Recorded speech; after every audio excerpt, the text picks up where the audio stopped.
Jakob Grimminger was possibly one of the most famous people in the Third Reich, famous because as the bearer of the National Socialist blood flag he appears in many photographs with Hitler. So did a lot of people, you may think. However, he did something that no one else other than Hitler did in the Third Reich. He appeared on a stamp. He was on the 12 plus 38 Pfennig stamp, first day of issue, 20th of April 1945. Hang on, how is that possible? You may be thinking, as the stamps were printed in Vienna, and Vienna was captured on the 13th of April 1945. Now, I do appreciate, of course, that stamps are distributed before the first day of issue, but given that the Soviets were close to Vienna at the beginning of the month, and that the Battle of the City began on the 6th of April 1945, then the bureaucracy of the Third Reich must have continued to have been unburdened with the cares of the war, and managed to distribute this stamp, which we can appreciate today.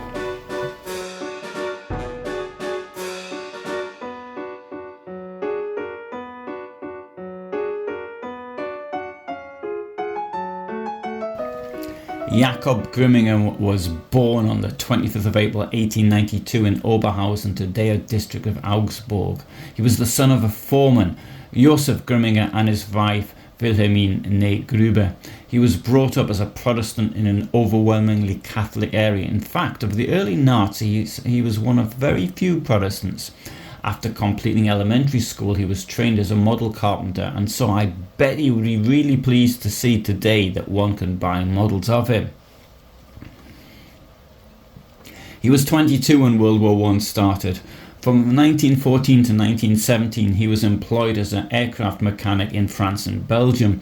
This job would have been relatively secure and not particularly dangerous, comparatively speaking, as bombing airfields was not a regular feature in World War I, and I suspect that there were not many aircraft mechanics. Nonetheless, he clearly wanted to do his bit, so he volunteered for the infantry and was sent with the German expeditionary troops to the Ottoman Empire. By the time Grimminger arrived in the Middle East, the Ottoman Empire was facing defeat. Grimminger was part of the increased military support sent to keep the Ottomans in the war. The German troops were actually supposed to help recapture Baghdad from the British, but in October 1917 this goal was abandoned. The soldiers were moved to Palestine to secure the front in order to stop the British advance there. They had not only to face the regular British army, but also Arab militias led by Thomas Edward Lawrence of Arabia, which carried out ambushes, particularly against the Hejaz Railway, in order to prevent troop movements and logistics. In September 1917, the Sinai front collapsed. Jerusalem was evacuated by the Ottoman troops on the 9th of December 1917, and in the following days, the German High Command also left its headquarters on the Mount of Olives in the August Victoria Hospital and withdrew to Nazareth. Their headquarters were there until September 1918. By the summer of 1918, there were around 16,000 German soldiers in Palestine. From September 1918, the German and Ottoman troops were in full retreat. During the military collapse of the Ottoman Empire, numerous smaller German units in the Asia Corps had to fend for themselves in order to save their lives. Their skill and bravery got the admiration of their opponent, Thomas E. Lawrence, who wrote, "Here for the first time I became proud of the enemy who had killed my brothers. They were 2,000 miles from home without hope in strange unknown lands, in a situation desperate enough to break even the strongest nerves. Nevertheless, their squads held tightly together, ordered in ranks, and sailed through the wildly surging seas of Turks and Arabs like ironclads, silent and with their heads held high. If they were attacked, they stopped, took up a fighting position, and gave well-aimed fire. There was no rush, no shouting, no uncertainty. They were magnificent." The conditions were very difficult. Even the commander of the Asia Corps, Colonel Gustav von Oppen, caught cholera and died from it.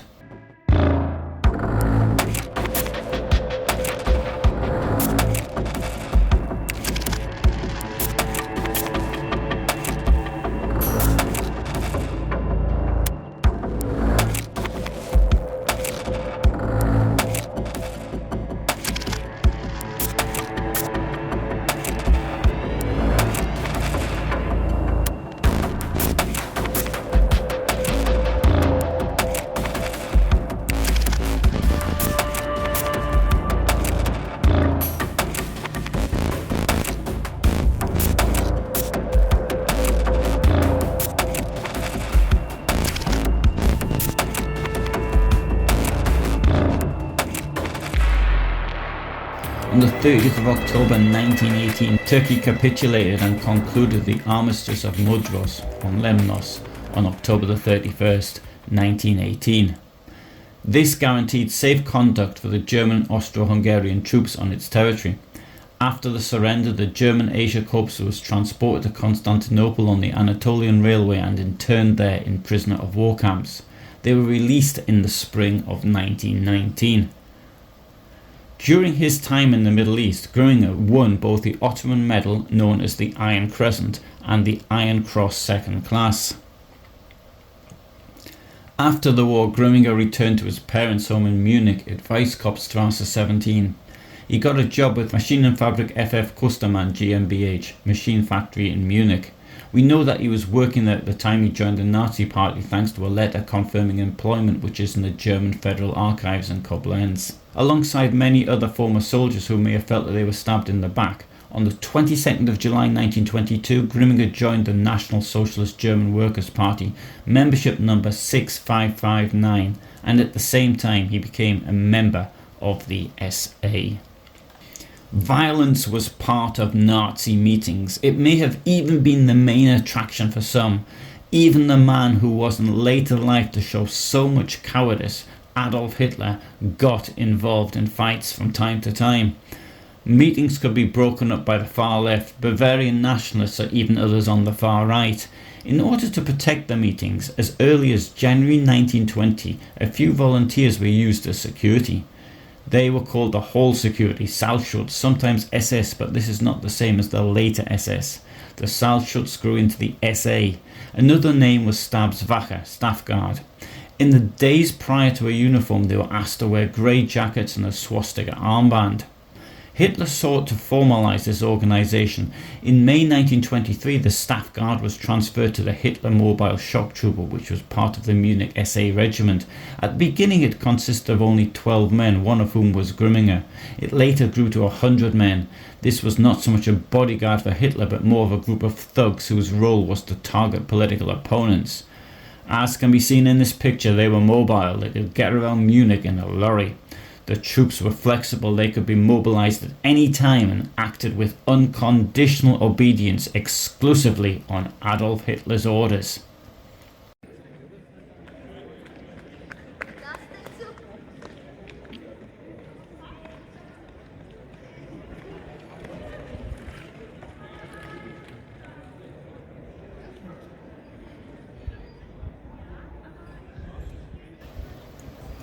This is Coburg, which is today in northern Bavaria.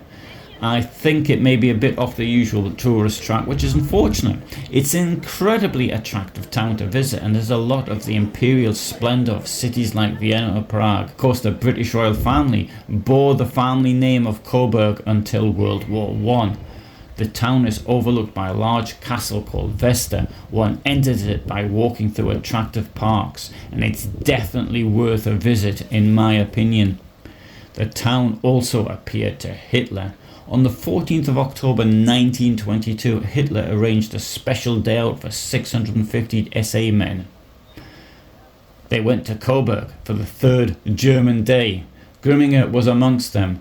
Previously, a German day had been held on the 5th of October 1930 in Eisenach. One was held from the 1st to the 3rd of October 1920 in Weimar.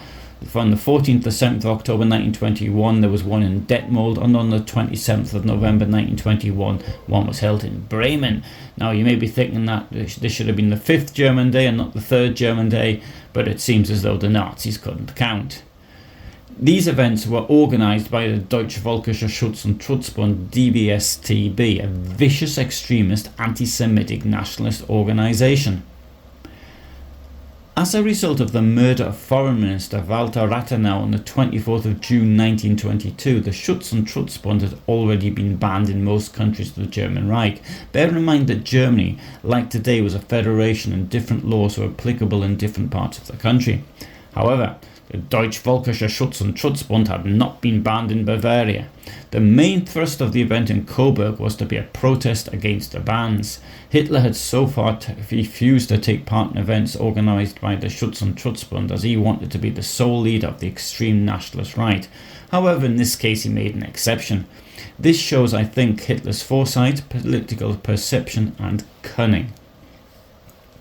The Schutz und Trutzbund had expected only a handful of Nazis to show up and not for them to bring a whole trainload of people with a marching band and their instruments. Furthermore, the entire Nazi leadership of the time also showed up on the trains from Munich, to include Max Amann, Dietrich Eckart, Hermann Esser, Anton Drexler, Christian Weber, Ulrich Graf, Alfred Rosenberg, Kurt Ludecker, Rudolf Jung and Ulrich Klinscher, amongst around 640 others. Ulrich Streicher also joined the train in Nuremberg. No sooner had the train arrived in the station than local inhabitants of Coburg began to noisily protest. This quickly turned to violence, which was no doubt Hitler's intention. Those protesting were mainly workers. Coburg was not particularly industrial, but counter-demonstrations did come from local towns such as Neustadt and Sonnenberg, amongst others. The violence continued all day and into the night the next day too. The Coburg City Police and the Bavarian State Police were at a loss what to do. They'd got themselves into major problems after 3rd of September 1921 and what came to be known as the Coburg Bloody Sunday. On that day there was a protest demonstration by the Coburg SPD and trade unions in Coburg to mark the murder of Centre MP and former Reich Finance Minister Matthias Erzberger, who had been killed on the 26th of August 1921. Around 2,500 people gathered on Coburg's Castle Square. Maybe fearing a Bolshevik uprising or something similar, the police equipped with steel helmets and machine guns set up roadblocks which upset the demonstrators. They stormed from Schlossplatz into the city centre, where there were violent clashes with the state police. Among other things, the state police threw hand grenades and fired rifle shots. 20 people were injured and 6 had to be taken to hospital.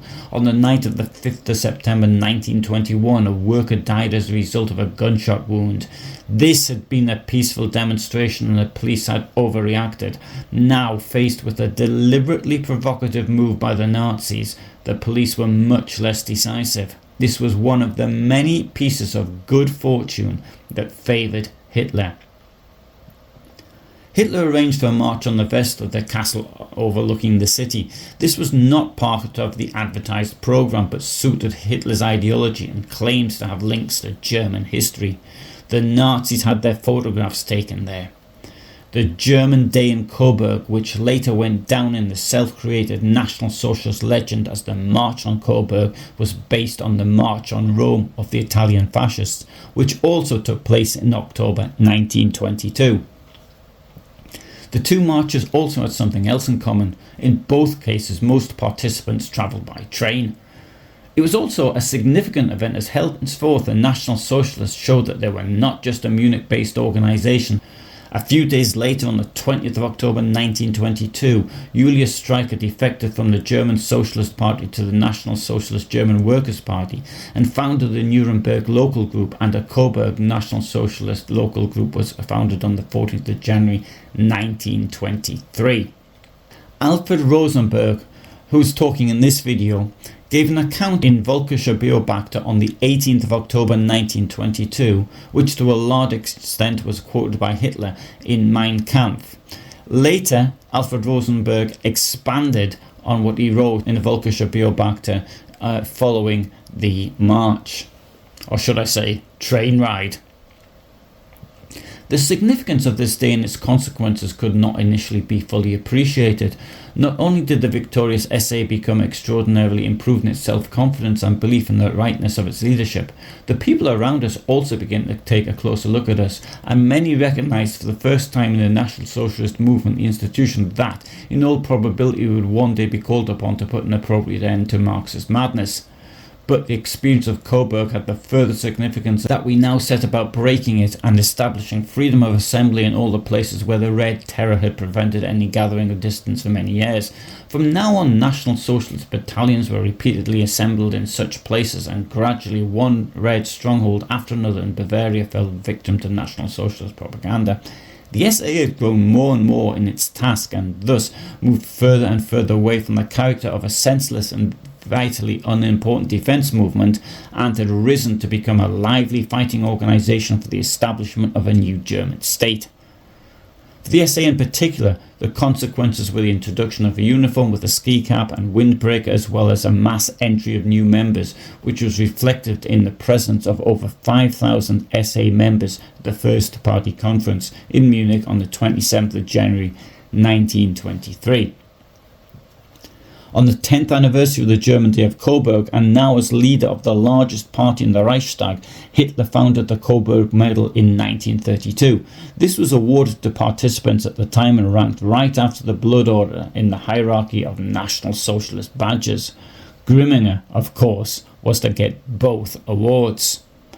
At least 422 old fighters were decorated with the Coburg Medal. Later, the party award was also given on an honorary basis, one of the recipients of the decoration being Queen Victoria's grandson and former member of the British royal family, the former Duke Karl Edward, who resided in Coburg. The medal was designed by Louis Walter and modified by Hitler. It shows the swastika as the symbol of the Nazi party, and in front of it a vertical sword symbolising the SA. The swastika and sword are surrounded by the inscription, with Hitler in Coburg, 1922 to 1932. The Vesta Coburg is shown at the top. The text on the certificate awarding the party award is signed by Adolf Hitler and reads, "The holder of this certificate, a party comrade, took part in the march on Coburg on the 14th to 15th of October 1922. He was awarded the Coburg Decoration of Honour on the occasion of the 10-year celebration, Munich, October 1932. The Coburg Medal is today not permitted to be worn in Germany, so if you've got one, don't wear it. On the 26th of July 1923, Grimminger was arrested by the Munich police. The statements given by him and the other participants can be found in the Munich police archive for that year. At around 23:30 on the 25th of July 1923, Grimminger was involved in a fight with socialists, which resulted in him pulling out a gun and firing. Later, he was to get involved in more violence. On the night of the 8th of November 1923, Hitler and a group of people around him attempted to overthrow the government of Germany. If anything, it was more of a comic opera, however the victims of it wouldn't find it so funny. I won't go into too many details relating to the Hitler Putsch, as it's called in Germany. I prefer that name to the Beer Hall Putsch. The Beer Hall was the Bürgerbräu Keller. The shock troop, Grimminger amongst them, armed with machine guns, had cordoned off the whole on Hitler's orders, taking hostages. The Nazis then ran amok in Munich, destroying the Münchener Post editorial offices, kidnapping and assaulting people in the street, committing theft and robbing a bank. They attempted to march on the Feldherrenhalle on Odeonsplatz. The police and the army were very slow to react, largely because the Bavarian State Commissioner had been taken hostage by Hitler, and there was no one to issue orders. However, the police did react with deadly force. Who started the shooting is not clear. However, faced with an armed mob who had already committed numerous crimes in the city, then the police would have been justified in using firearms. One of the marchers that day was Heinrich Trambauer. He described the events of the day thus. When the shooting started, one Andreas Bauredl was wounded by a shot in the stomach. He somehow fell onto the flag and appears to have bled on it. There's some doubt if it was Bauredl. According to the report from Trambauer's superior Kurt Eggers, the blood on the flag must have come from Anton Heckenberger. However, I would suggest that the Nazis probably knew each other. There wasn't many of them after all, and Trambauer would have recognised who was dying on the flag. Trambauer did not bother to do anything with Bauredl. Maybe he thought he wasn't worth saving, but he did save the flag. When he thought it safe to break cover, he ran into an apartment block where a barber hid him in his home and gave him temporary shelter. Trambauer removed the flag from the pole, wrapped it around his body and went home. He then kept it at home until such time as he gave it to Eggers the following spring. Eggers in turn handed the flag to Hitler in February 1925. Hitler had a new pole and tip procured for the flag, and a cuff with the names of the 3 men from the 6th SA Company killed in the putsch attached to the shaft. At the meeting to refound the NSDAP in 1925, the flag was the focus of the wall decoration. At the first Nazi Party conference in Weimar in 1926, Trambauer carried the flag that Hitler symbolically handed over to the then leader of the SS, Josef Berchtold, whilst Grimminger looked on. That day, Hitler for the very first time described the flag as the blood flag. Probably every religion requires its cult objects. The blood flag became the holy of holies for the Nazis. It was the supreme object of reverence. The blood flag now became a regular feature of Nazi party gatherings. Trambauer was the bearer, Grimminger was his assistant. As a result of the failed coup, the Stoßtrupp Adolf Hitler was officially banned in 1924. Some 38 of those in this organisation were convicted, although Grimminger got away with it. He was not caught, probably no one was looking for him, nor was Trambauer. However, within a few months all of the convicted criminals were released, including Hitler. However, unlike the party SA or SS, the Stoßtrupp Adolf Hitler was not refounded, but its members were to play a significant role in Nazi crime later, and I'll get onto this one. On the occasion of the refounding of the NSDAP, Grimminger rejoined the party on the 22nd of April 1925, membership number 759. A few months later, Grimminger joined the SS, which was founded in 1925 as Hitler's Praetorian Guard, membership number 135. At that time, he was one of the first 8 members of the Munich SS Standarte 1, led by Sepp Dietrich. It could be argued that the SS replaced the Stoßtrupp Adolf Hitler. However, being a Nazi was not a full-time job. The Nazi Party, although it could get enough support to create sufficient problems for law and order, was insignificant in German politics. Trambauer had to feed himself and go where the work was. He left Munich for a job in Brandenburg, meaning that someone else would have to carry the flag. That role fell to Grimminger, who was appointed standard bearer shortly afterwards. Thus he played a significant role in the cult that the National Socialists devoted to the blood flag and the events of the Hitler Putsch of 1923. At the Nazi Party rallies he appeared with the blood flag and was always in the immediate vicinity of Hitler, who consecrated the new SA and SS standards by having Grimminger touch them with the blood flag. The 1929 rally was held in Nuremberg from the 1st to the 4th of August. This photograph was taken on the last day of the rally. When Heinrich Himmler took over the leadership of the SS in 1929 and began to fundamentally reorganize it, Grimminger was one of the 280 SS men that Himmler took over into his organization. Within the SS, he was assigned to the staff of the 1st SS Standard in Munich in 1931, and later to the staff of the SS Upper Section South, where he was an SS honorary leader.